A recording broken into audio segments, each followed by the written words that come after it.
This is your dose of daily market wisdom with master trader Nick Santiago. Starting from humble beginnings, Nick has been beating the markets for over 2 decades. He shares with you his take on the profitable trades that will have you moving towards financial freedom in no time at all. To see an in-depth review of his track record and much more, go to inthemoneystocks.com. Welcome. This is your daily dose of daily market wisdom with master trader Nick Santiago. I'm Kerry Lutz. Today is May 11th, 2021, and this is show number 264. Well, quite a day yesterday, Nick, and quite a day today, huh? Yeah, this has been pretty much quite a week, I should say, for only being Tuesday. These markets have had some wild action, to say the least. Yeah, how wild has it been? Well, yesterday we saw the markets reverse sharply lower. Even the Dow, which was up about 300 points, finished negative. And you had the NASDAQ Composite and the Russell 2000 both finish lower by about 2.5%. Then today we get a big gap down in the NASDAQ and everything.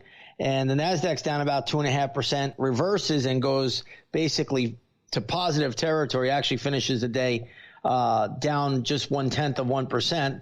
The Russell, which was down big at the open, only down 0.3%. And we see the Dow finish lower by 1.36%, and the S&P down 0.9%. So, today they flip-flopped the script a little bit, where the NASDAQ got the bid after a gap lower open, and so did the Russell, and the Dow finished lower. So, but it's pretty wild action, good day trading action for the most part. To really position yourself right now with any real conviction, it's still a little bit tough, but that's why we use charts. All right, so finally, we're going to make it quick. Gold and silver, what did they do today? Yeah, today gold actually performed really well. It was weak early in the session, and when it was all said and done, basically finished up a point.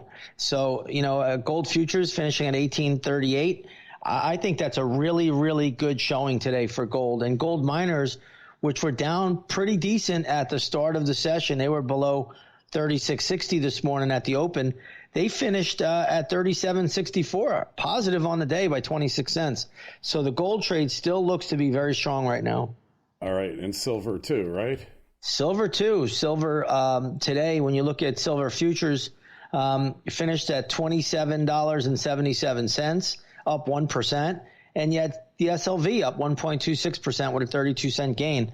The precious metals are acting really well right now. It was a good day for the precious metals because everything was being sold off this morning, and they came back and rebounded quite a bit. All right. Well, we're going to leave it at that. Make sure you go take a look at Nick's site, inthemoneystocks.com. Find out what is doing, what his trades have done in the past, and you'll get an idea of what you can do in the future if you join. And take a look at the Twitter feeds at ITMS, at Nick Santiago01, at Kerry Lutz, and send your emails to my address, kl@kerrylutz.com. We'll just keep it short for today, Nick. We'll do a little more in-depth tomorrow morning after we see the open, but things could be heading exactly where you said they were going to. Yep, we'll see tomorrow. All right, Nick, we'll talk to you then. Thank you. And so concludes another episode of Daily Market Wisdom with Master Trader Nick Santiago. Be sure to go to his website, inthemoneystocks.com. Don't forget the Twitter feeds at ITMS and at Nick Santiago01.